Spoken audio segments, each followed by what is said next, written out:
Welcome to Soft Hour Library. Tonight's story begins now. Close your eyes and rest.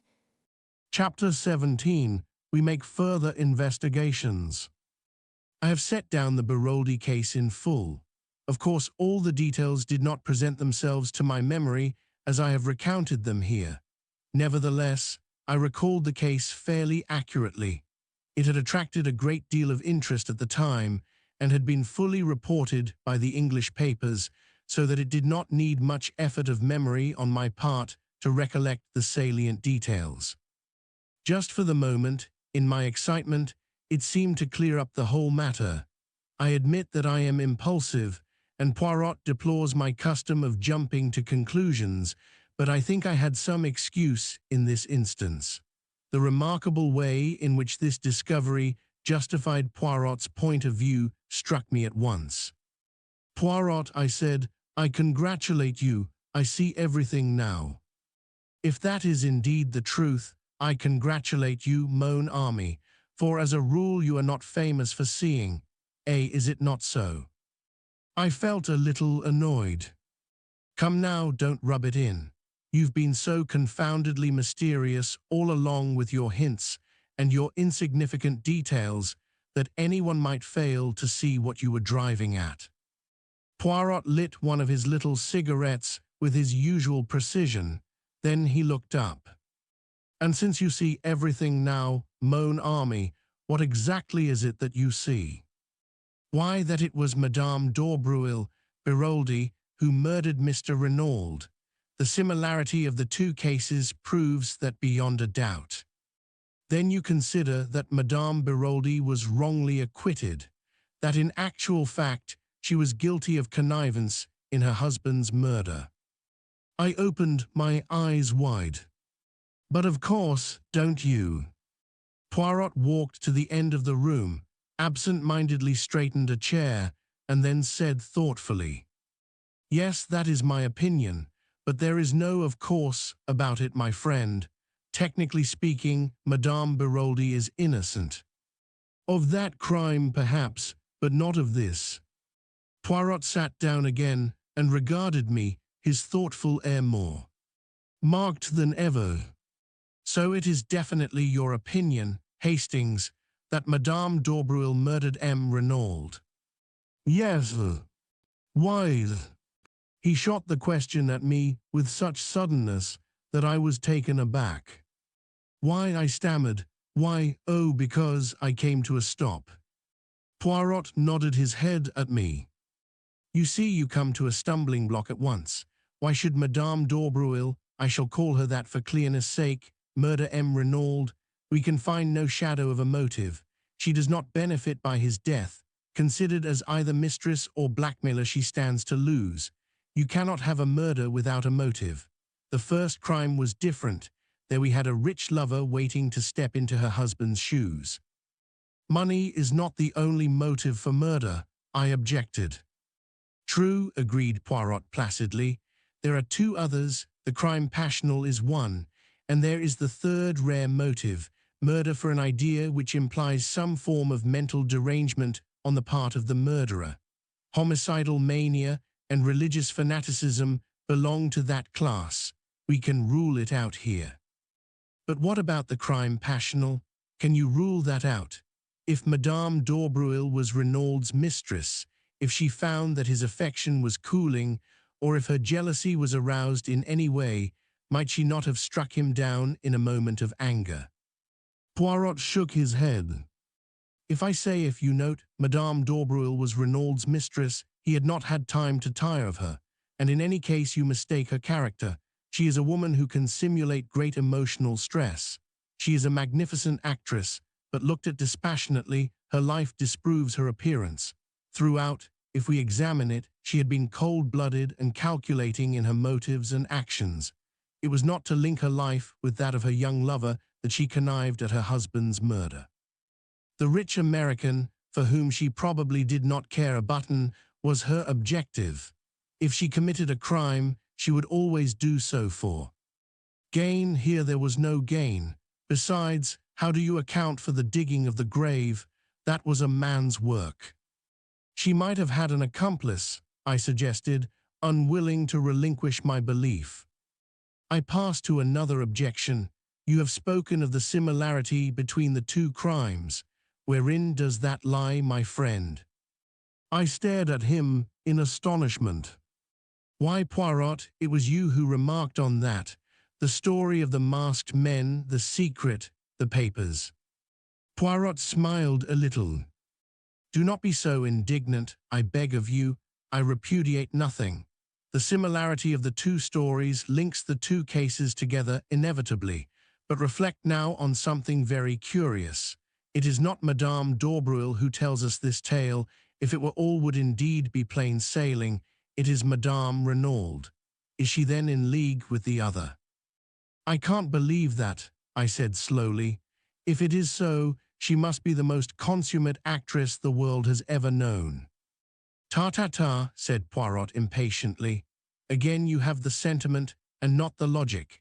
If it is necessary for a criminal to be a consummate actress, then by all means assume her to be one. But is it necessary? I do not believe Madame Renaud to be in league with Madame d'Aubreuil for several reasons, some of which I have already enumerated to you. The others are self-evident. Therefore, that possibility eliminated, we draw very near to the truth which is, as always, very curious and interesting. Poirot, I cried, what more do you know? Mon ami, you must make your own deductions. You have access to the facts. Concentrate your grey cells. Reason not like Giraud, but like Hercule Poirot. But are you sure? My friend, in many ways I have been an imbecile, but at last I see clearly. You know everything. I have discovered what M. Renaud sent for me to discover. And you know the murderess. I know one murderess. What do you mean? We talk a little at cross purposes. There are here not one crime, but two. The first I have solved. The second, by N, I will confess, I am not sure. But Poirot, I thought you said the man in the shed had died a natural death. Ta-ta-ta, Poirot made his favorite ejaculation of impatience. Still you do not understand. One may have a crime without a murderer, but for two crimes it is essential to have two bodies. His remark struck me as so peculiarly lacking in lucidity that I looked at him in some anxiety, but he appeared perfectly normal. Suddenly he rose and strolled to the window. Here he is, he observed. Who? M. Jacques Renaud. I sent a note up to the villa to ask him to come here. That changed the course of my ideas, and I asked Poirot if he knew that Jacques Renaud had been in Merlinville on the night of the crime. I had hoped to catch my astute little friend napping, but as usual, he was omniscient. He, too, had inquired at the station. And without doubt, we are not original in the idea, Hastings. The excellent Giraud, he also has probably made his inquiries. You don't think, I said, and then stopped. Ah, no, it would be too horrible. Poirot looked inquiringly at me, but I said no more. It had just occurred to me that though there were 7 women directly or indirectly connected with the case, Mrs. Renaud, Madame d'Aubreuil and her daughter, the mysterious visitor, and the 3 servants, there was, with the exception of old Auguste who could hardly count, only one man, Jacques Renaud, and a man must have dug a grave. I had no time to develop further the appalling idea that had occurred to me, for Jacques Renaud was ushered into the room. Poirot greeted him in a businesslike manner. Take a seat, monsieur. I regret infinitely to derange you, but you will perhaps understand that the atmosphere of the villa is not too congenial to me. M. Giraud and I do not see eye to eye about everything. His politeness to me has not been striking, and you will comprehend that I do not intend any. Little discoveries I may make to benefit him in any way. Exactly, M. Poirot, said the lad. That fellow Giraud is an ill-conditioned brute, and I'd be delighted to see some one score at his expense. Then I may ask a little favor of you. Certainly. I will ask you to go to the railway station and take a train to the next station along the line, Abilac. Ask there at the cloakroom whether two foreigners deposited a valise there on the night of the murder. It is a small station, and they are almost certain to remember. Will you do this?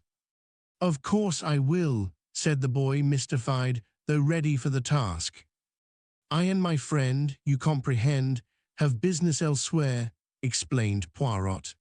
There is a train in a quarter of an hour, and I will ask you not to return to the villa, as I have no wish for Gerard to get an inkling of your errand. Very well, I will go straight to the station. He rose to his feet. Poirot's voice stopped him. One moment, M. Renaud. There is one little matter that puzzles me.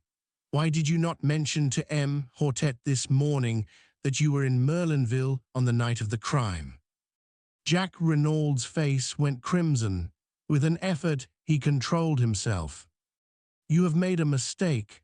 I was in Cherbourg, as I told the examining magistrate this morning. Poirot looked at him. His eyes narrowed, cat-like, until they only showed a gleam of green. Then it is a singular mistake that I have made there, for it is shared by the station staff. They say you arrived by the 11:40 train. For a moment Jack Renaud hesitated, then he made up his mind. And if I did, I suppose you do not mean to accuse me of participating in my father's murder? He asked the question haughtily, his head thrown back. I should like an explanation of the reason that brought you here. That is simple enough. I came to see my fiancée, Mademoiselle d'Aubreuil. I was on the eve of a long voyage, uncertain as to when I should return. I wished to see her before I went, to assure her of my unchanging devotion. And you did see her? Poirot's eyes never left the other's face. There was an appreciable pause before Renaud replied. Then he said, Yes. And afterwards? I found I had missed the last train. I walked to St. Beauvais, where I knocked up a garage and got a car to take me back to Cherbourg. St. Beauvais, that is 15 kilometers, a long walk, M. Renaud. I felt like walking. Poirot bowed his head as a sign that he accepted the explanation. Jack Renaud took up his hat and cane and departed. In a trice, Poirot jumped to his feet. Quick, Hastings, we will go after him. Keeping a discreet distance behind our quarry, we followed him through the streets of Merlinville. But when Poirot saw that he took the turning to the station, he checked himself. All is well, he has taken the bait. He will go to Abilac and will inquire for the mythical valise left by the mythical foreigners. Yes, mon ami, all that was a little invention of my own. You wanted him out of the way, I exclaimed. Your penetration is amazing, Hastings. Now, if you please, we will go up to the Villa Genevieve. Chapter 18, Gerard Acts. By the way, Poirot, I said, as we walked along the hot white road, I've got a bone to pick with you. I dare say you meant well, but really it was no business of yours to go mouching round to the Hotel du Fer without letting me know. Poirot shot a quick sidelong glance at me. And how did you know I had been there? He inquired. Much to my annoyance, I felt the color rising in my cheeks. I happened to look in passing, I explained with as much dignity as I could muster. I rather feared Poirot's banter, but to my relief, and somewhat to my surprise, he only shook his head with a rather unusual gravity. If I have offended your susceptibilities in any way, I demand pardon of you. You will understand better soon, but believe me, I have striven to concentrate all my energies on the case. Oh, it's all right, I said, mollified by the apology. I know it's only that you have my interests at heart, but I can take care of myself all right. Poirot seemed to be about to say something further, but checked himself. Arrived at the villa, Poirot led the way up to the shed where the second body had been discovered. He did not, however, go in, but paused by the bench which I have mentioned before as being set some few yards away from it.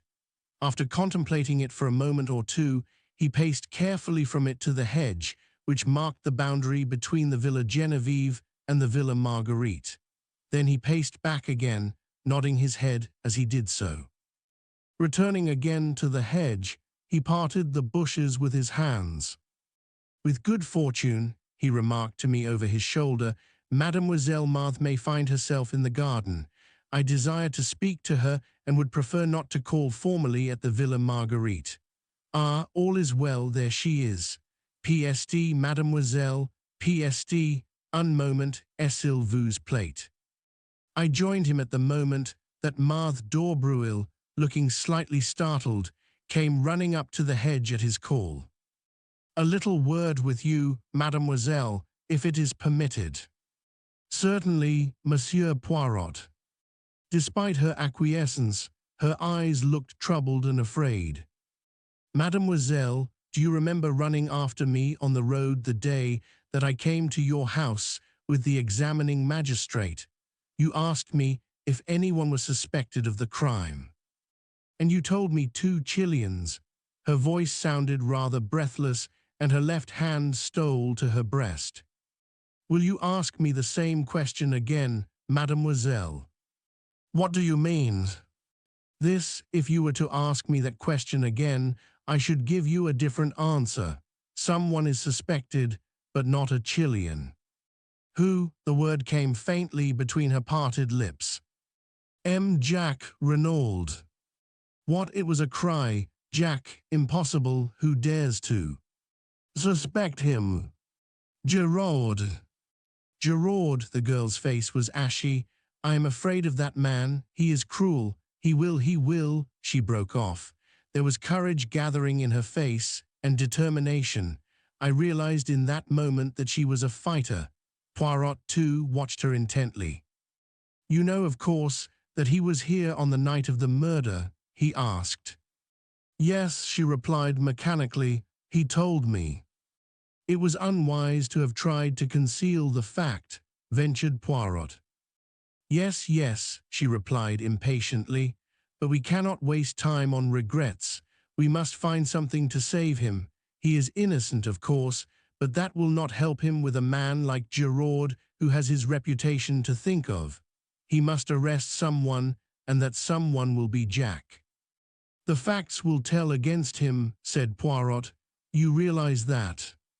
She faced him squarely and used the words I had heard her say in her mother's drawing room. "I am not a child, monsieur. I can be brave and look facts in the face. He is innocent, and we must save him." She spoke with a kind of desperate energy, then was silent, frowning as she thought. "Mademoiselle," said Poirot, observing her keenly, "is there not something that you are keeping back that you could tell us?" She nodded perplexedly. "Yes, there is something, but I hardly know whether you will believe it. It seems so absurd." "At any rate, tell us, mademoiselle." "It is this. Giraud sent for me as an afterthought to see if I could identify the man in there."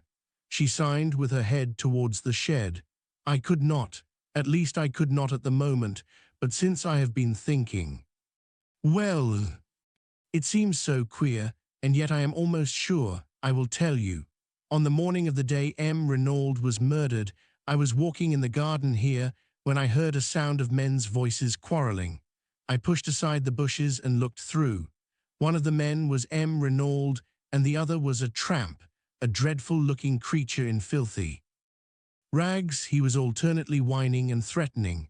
I gathered he was asking for money, but at that moment Mammon called me from the house, and I had to go. That is all, only I am almost sure that the tramp and the dead man in the shed are one and the same." Poirot uttered an exclamation. "But why did you not say so at the time, mademoiselle?" because at first it only struck me that the face was vaguely familiar in some way. The man was differently dressed and apparently belonged to a superior station in life. But tell me, Monsieur Poirot, is it not possible that this tramp might have attacked and killed M. Renaud and taken his clothes and money? It is an idea, mademoiselle, said Poirot slowly. It leaves a lot unexplained, but it is certainly an idea. I will think of it. A voice called from the house. Mammon, whispered Marthe, I must go, and she slipped away through the trees. Come, said Poirot, and taking my arm, turned in the direction of the villa. What do you really think? I asked, in some curiosity. Was that story true, or did the girl make it up in order to divert suspicion from her lover? It is a curious tale, said Poirot, but I believe it to be the absolute truth. Unwittingly, Mademoiselle Marthe told us the truth on another point, and incidentally gave Jack Renaud the lie. Did you notice his hesitation when I asked him if he saw Marthe d'Aubreuil on the night of the crime? He paused and then said yes. I suspected that he was lying. It was necessary for me to see Mademoiselle Marthe before he could put her on her guard. 3 little words gave me the information I wanted. When I asked her if she knew that Jack Renaud was here that night, she answered, he told me. Now, Hastings, what was Jack Renaud doing here on that eventful evening, and if he did not see Mademoiselle Marthe, whom did he see? Surely, Poirot, I cried, aghast, you cannot believe that a boy like that would murder his own father. Moaned. Army, said Poirot, you continue to be of a sentimentality unbelievable. I have seen mothers who murdered their little children for the sake of the insurance money. After that, one can believe anything. And the motive? Money, of course. Remember that Jack Renaud thought that he would come into half his father's fortune at the latter's death. But the tramp, where does he come in? Poirot shrugged his shoulders. Giraud would say that he was an accomplice, an Apache who helped young Renaud to commit the crime, and who was conveniently put out of the way afterwards. But the hair round the dagger, the woman's hair. Ah, said Poirot, smiling broadly, that is the cream of Giraud's little jest. According to him, it is not a woman's hair at all. Remember that the youths of today wear their hair brushed straight back from the forehead with pomade or hair wash to make it lie flat. Consequently, some of the hairs are of considerable length. And you believe that too? No, said Poirot with a curious smile, for I know it to be the hair of a woman, and more, which woman? Madame d'Aubreuil, I announced positively. Perhaps, said Poirot, regarding me quizzically. But I refused to allow myself to get annoyed. What are we going to do now? I asked, as we entered the hall of the Villa Genevieve. I wish to make a search amongst the effects of Jack Renaud. That is why I had to get him out of the way for a few hours. But will not Giraud have searched already? I asked doubtfully. Of course, he builds a case, as a beaver builds a dam, with a fatiguing industry. But he will not have looked for the things that I am seeking. In all probability, he would not have seen their importance if they stared him in the face. Let us begin. Neatly and methodically, Poirot opened each drawer in turn, examined the contents, and returned them exactly to their places. It was a singularly dull and uninteresting proceeding. Poirot waded on through. Collars, pajamas, and socks. A purring noise outside drew me to the window. Instantly, I became galvanized into life. Poirot, I cried, a car has just driven up. Giraud is in it, and Jack Renaud and 2 gendarmes. Sacré tonnerre, growled Poirot. That animal of a Giraud, could he not wait? I shall not be able to replace the things in this last drawer with the proper method. Let us be quick. Unceremoniously, he tumbled out the things on the floor, mostly ties and handkerchiefs. Suddenly, with a cry of triumph, Poirot pounced on something, a small square cardboard evidently a photograph. Thrusting it into his pocket, he returned the things pell-mell to the drawer, and seizing me by the arm dragged me out of the room and down the stairs. In the hall stood Gerard, contemplating his prisoner. "Good afternoon, M. Gerard," said Poirot. "What have we here?" Gerard nodded his head towards Jack. "He was trying to make a getaway, but I was too sharp for him. He is under arrest for the murder of his father, M. Paul Renaud." Poirot wheeled to confront the boy who leaned limply against the door, his face ashy pale. "What do you say to that, June Hom?" Jack Renaud stared at him stonily. "Nothing," he said. Chapter 19. I use my grey cells. I was dumbfounded. Up to the last, I had not been able to bring myself to believe Jack Renaud guilty. I had expected a ringing proclamation of his innocence when Poirot challenged him. But now, watching him as he stood, white and limp against the wall, and hearing the damning admission fall from his lips, I doubted no longer. But Poirot had turned to Gerard. "What are your grounds for arresting him? Do you expect me to give them to you?" "As a matter of courtesy, yes." Gerard looked at him doubtfully. He was torn between a desire to refuse rudely and the pleasure of triumphing over his adversary. "You think I have made a mistake, I suppose," he sneered. "It would not surprise me," replied Poirot with a soupçon of malice. Gerard's face took on a deeper tinge of red. "Eh bien, come in here. You shall judge for yourself."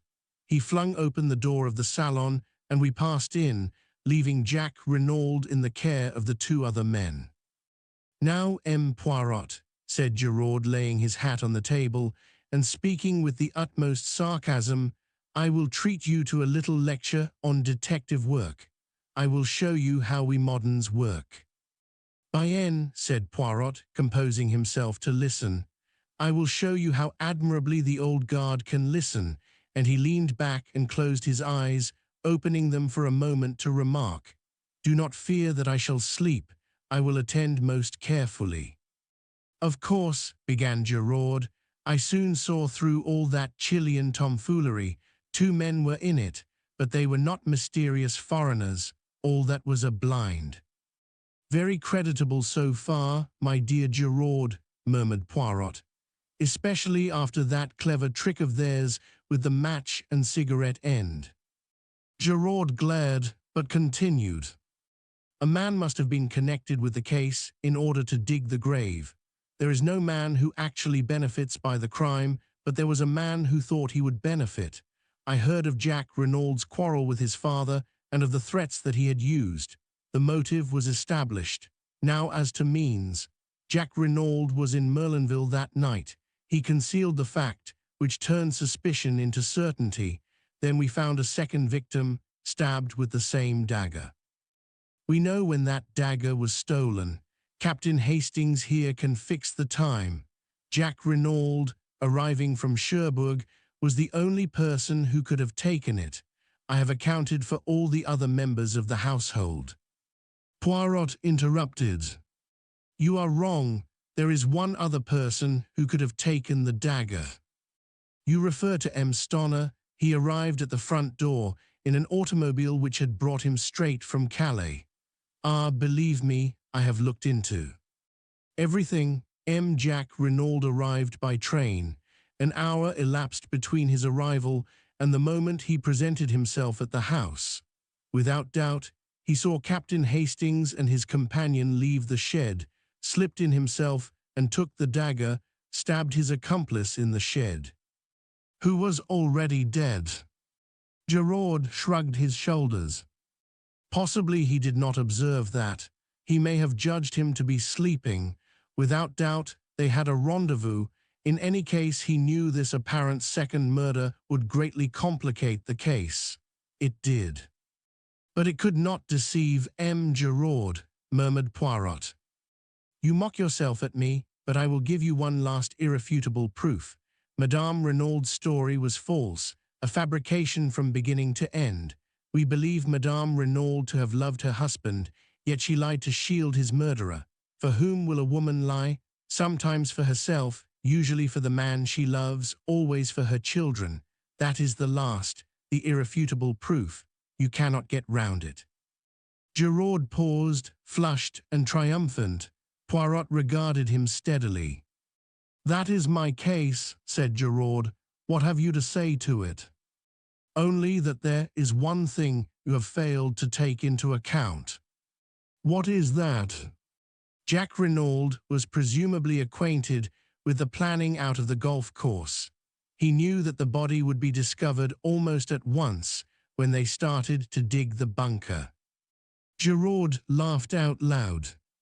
"But it is idiotic what you say there. He wanted the body to be found. Until it was found, he could not presume death, and would have been unable to enter into his inheritance." I saw a quick flash of green in Poirot's eyes as he rose to his feet. "Then why bury it?" he asked softly. "Reflect, Giraud. Since it was to Jack Renaud's advantage that the body should be found without delay, why dig a grave at all?" Giraud did not reply. The question found him unprepared. He shrugged his shoulders as though to intimate that it was of no importance. Poirot moved towards the door. I followed him. "There is one more thing that you have failed to take into account," he said over his shoulder. "What is that?" "The piece of lead piping," said Poirot, and left the room. Jack Renaud still stood in the hall with a white, dumb face, but as we came out of the salon, he looked up sharply. At the same moment there was the sound of a footfall on the staircase. Mrs. Renaud was descending it. At the sight of her son, standing between the two myrmidons of the law, she stopped as though petrified. "Jack," she faltered, "Jack, what is this?" He looked up at her, his face set. "They have arrested me, mother." "What?" She uttered a piercing cry, and before anyone could get to her swayed and fell heavily. We both ran to her and lifted her up. In a minute Poirot stood up again. "She has cut her head badly, on the corner of the stairs. I fancy there is a slight concussion also. If Giraud wants a statement from her, he will have to wait. She will probably be unconscious for at least a week." Denise and Francois had run to their mistress, and leaving her in their charge, Poirot left the house. He walked with his head bent down, frowning thoughtfully at the ground. For some time I did not speak, but at last I ventured to put a question to him. "Do you believe then, in spite of all appearances to the contrary, that Jack Renaud may not be guilty?" Poirot did not answer at once, but after a long wait he said gravely, "I do not know, Hastings. There is just a chance of it. Of course Giraud is all wrong, wrong from beginning to end. If Jack Renaud is guilty, it is in spite of Giraud's arguments, not because of them, and the gravest indictment against him is known only to me." "What is that?" I asked, impressed. "If you would use your grey cells and see the whole case clearly as I do, you too would perceive it, my friend." This was what I called one of Poirot's irritating answers. He went on, without waiting for me to speak. "Let us walk this way to the sea. We will sit on that little mound there, overlooking the beach, and review the case. You shall know all that I know, but I would prefer that you should come at the truth by your own efforts, not by my leading you by the hand." We established ourselves on the grassy knoll as Poirot had suggested, looking out to sea. From farther along the sand, the cries of the bathers reached us faintly. The sea was of the palest blue, and the halcyon calm reminded me of the day we had arrived at Merlinville, my own good spirits, and Poirot's suggestion that I was fey. What a long time seemed to have elapsed since then, and in reality it was only 3 days. "Think, my friend," said Poirot's voice encouragingly. "Arrange your ideas, be methodical, be orderly. There is the secret of success." I endeavored to obey him, casting my mind back over all the details of the case. And reluctantly it seemed to me that the only clear and possible solution was that of Gerard, which Poirot despised. I reflected anew. If there was daylight anywhere, it was in the direction of Madame d'Aubreuil. Gerard was ignorant of her connection with the Baroldi case. Poirot had declared the Baroldi case to be all-important. It was there I must seek. I was on the right track now. And suddenly, I started as an idea of bewildering luminosity shot into my brain. Trembling, I built up my hypothesis. You have a little idea, I see, mon ami. Capital, we progress. I sat up and lit a pipe. Poirot, I said, it seems to me we have been strangely remiss. I say we, although I dare say I would be nearer the mark, but you must pay the penalty of your determined secrecy. So I say again, we have been strangely remiss. There is someone we have forgotten. And who is that? Inquired Poirot with twinkling eyes. Georges Queneau. Chapter 20. An amazing statement. The next moment Poirot embraced me warmly. Enfin. You have arrived, and all by yourself. It is superb.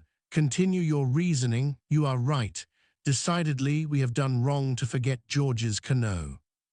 I was so flattered by the little man's approval that I could hardly continue, but at last I collected my thoughts and went on.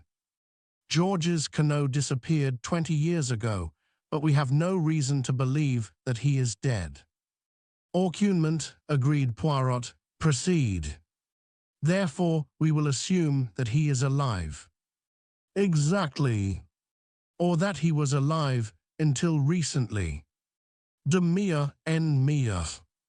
We will presume, I continued, my enthusiasm rising, that he has fallen on evil days.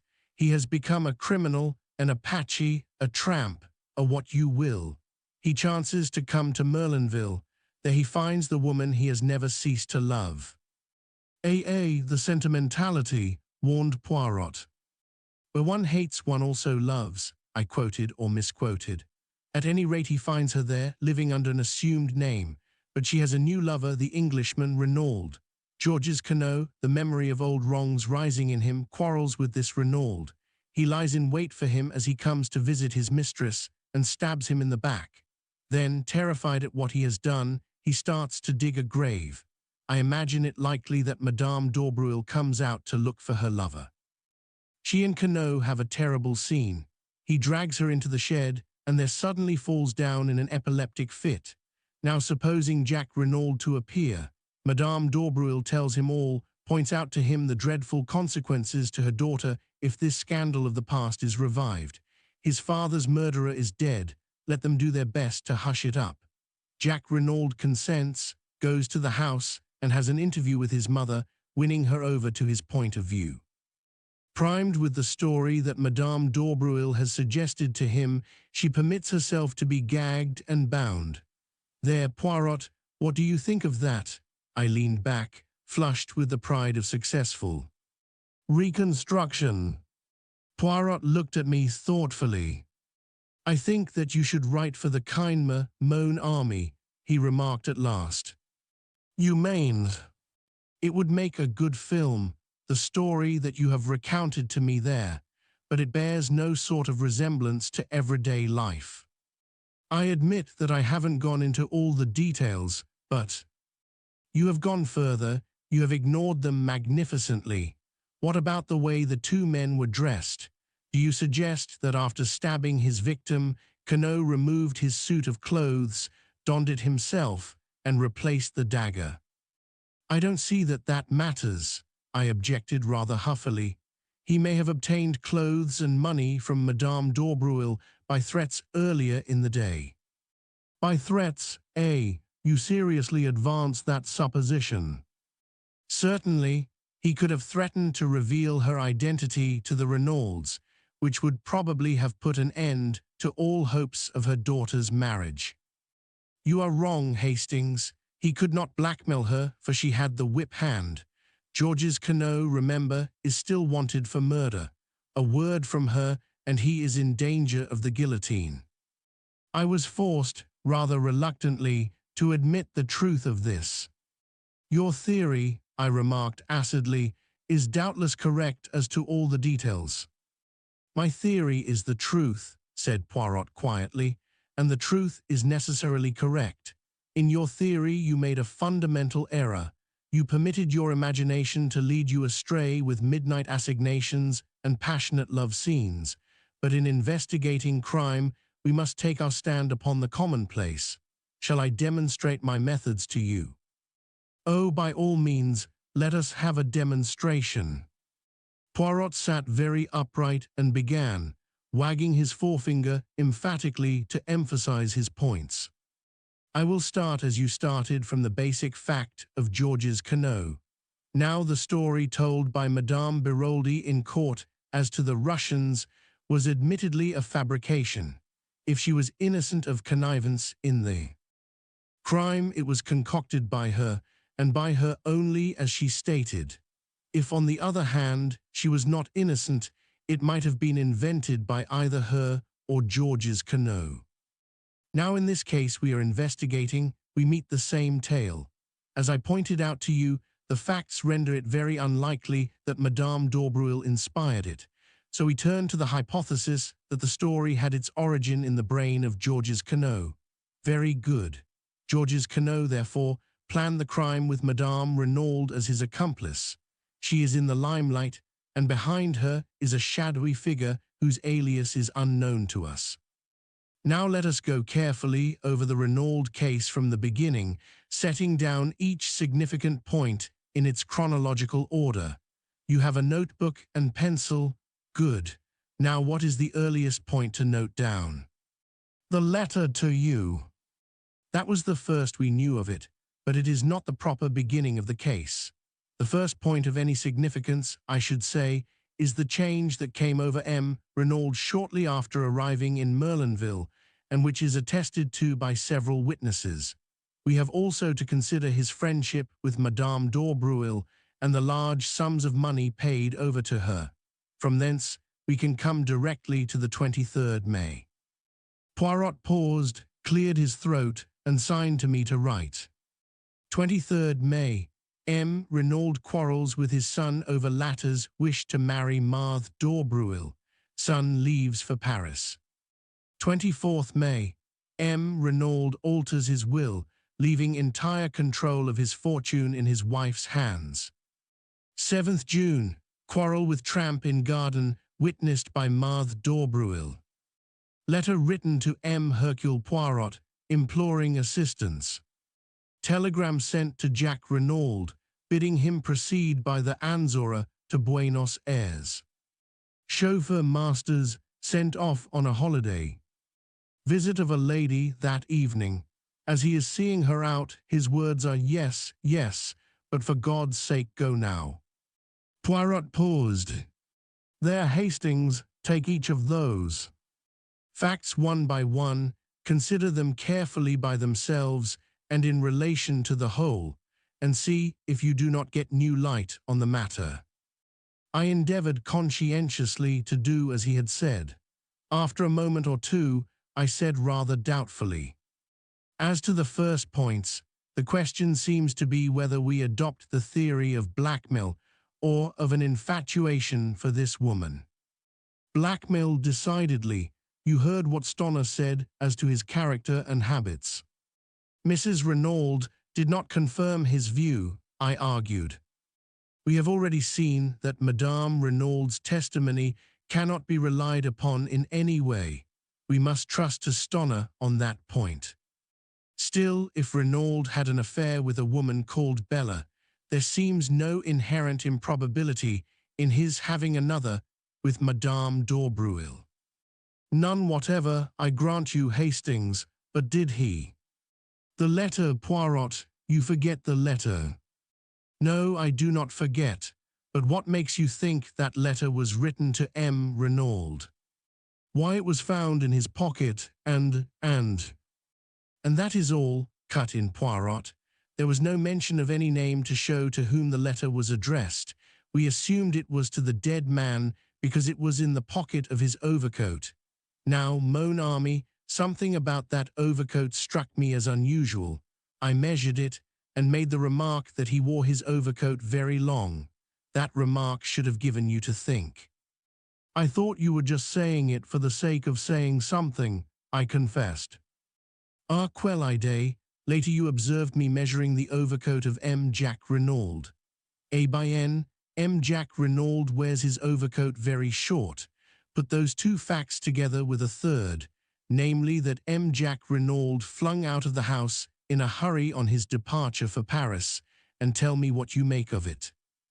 I see, I said slowly, as the meaning of Poirot's remarks bore in upon me. That letter was written to Jack Renaud, not to his father. He caught up the wrong overcoat in his haste and agitation. Poirot nodded. Precisement, we can return to this point later. For the moment, let us content ourselves with accepting the letter as having nothing to do with M. Renaud Pierre, and pass to the next chronological event. May 23rd, I read, M. Renaud quarrels with his son over latter's wish to marry Marthe d'Aubreuil. Son leaves for Paris. I don't see anything much to remark upon there, and the altering of the will the following day seems straightforward enough. It was the direct result of the quarrel. We agree, mon ami, at least as to the cause, but what exact motive underlay this procedure of M. Renaud's? I opened my eyes in surprise. Anger against his son, of course.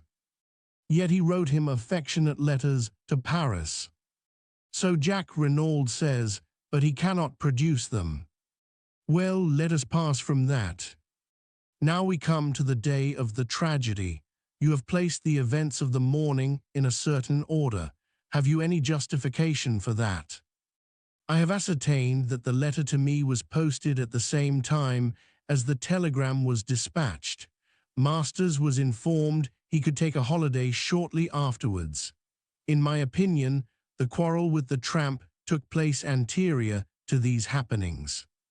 I do not see that you can fix that definitely, unless you question Mademoiselle d'Aubreuil again.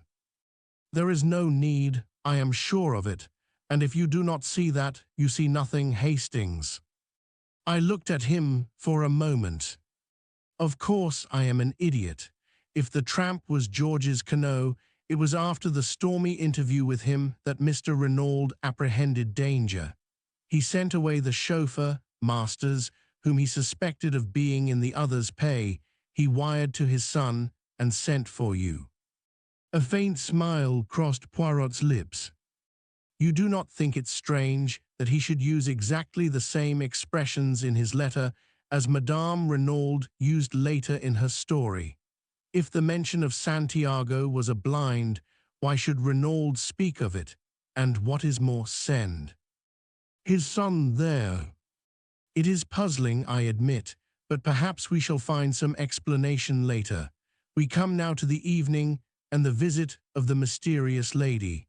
I confess that fairly baffles me, unless it was Madame d'Aubreuil, as Francois all along maintained. Poirot shook his head. My friend, where are your wits wandering? Remember the fragment of check, and the fact that the name Bella Duveen was faintly familiar to Stoner, and I think we may take it for granted that Bella Duveen is the full name of Jack's unknown correspondent, and that it was she who came to the Villa Genevieve that night. Whether she intended to see Jack, or whether she meant all along to appeal to his father, we cannot be certain, but I think we may assume that this is what occurred. She produced her claim upon Jack, probably showed letters that he had written her, and the older man tried to buy her off by writing a check. This she indignantly tore up. The terms of her letter are those of a woman genuinely in love, and she would probably deeply resent being offered money. In the end, he got rid of her, and here the words that he used are significant. Yes, but for God's sake go now, I repeated. They seem to me a little vehement, perhaps that is all. That is enough. He was desperately anxious for the girl to go. Why? Not only because the interview was unpleasant. No, it was the time that was slipping by, and for some reason time was precious. Why should it be? I asked, bewildered. That is what we ask ourselves. Why should it be? But later we have the incident of the wristwatch, which again shows us that time plays a very important part in the crime. We are now fast approaching the actual drama. It is 10:30 when Bella Duveen leaves, and by the evidence of the wristwatch we know that the crime was committed, or at any rate that it was staged, before 12 o'clock. We have reviewed all the events anterior to the murder. There remains only one unplaced. By the doctor's evidence, the tramp, when found, had been dead at least 48 hours, with a possible margin of 24 hours more. Now, with no other facts to help me than those we have discussed, I place the death as having occurred on the morning of June 7th. I stared at him, stupefied. But how, why, how can you possibly know? Because only in that way can the sequence of events be logically explained. Mon ami, I have taken you step by step along the way. Do you not now see what is so glaringly plain? My dear Poirot, I can't see anything glaring about it. I did think I was beginning to see my way before, but I'm now hopelessly fogged. Poirot looked at me sadly and shook his head. Mon dear, but it is triste, a good intelligence, and so deplorably lacking in method. There is an exercise most excellent for the development of the little grey cells. I will impart it to you. For heaven's sake, not now. You really are the most irritating of fellows, Poirot. For goodness' sake, get on and tell me who killed M. Renaud. That is just what I am not sure of as yet. But you said it was glaringly clear. We talk at cross purposes, my friend. Remember, it is 2 crimes we are investigating, for which, as I pointed out to you, we have the necessary 2 bodies. Ne vous impatientez pas, I explain all. To begin with, we apply our psychology.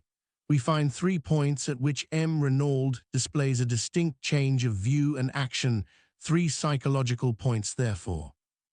The first occurs immediately after arriving in Merlinville, the second after quarreling with his son on a certain subject, the third on the morning of June 7th. Now for the 3 causes. We can attribute number 1 to meeting Madame d'Aubreuil. Number 2 is indirectly connected with her, since it concerns a marriage between M. Renaud's son and her daughter. But the cause of number 3 is hidden from us. We have to deduce it. Now, mon ami, let me ask you a question. Who do we believe to have planned this crime? Georges Queneau, I said doubtfully, eyeing Poirot warily.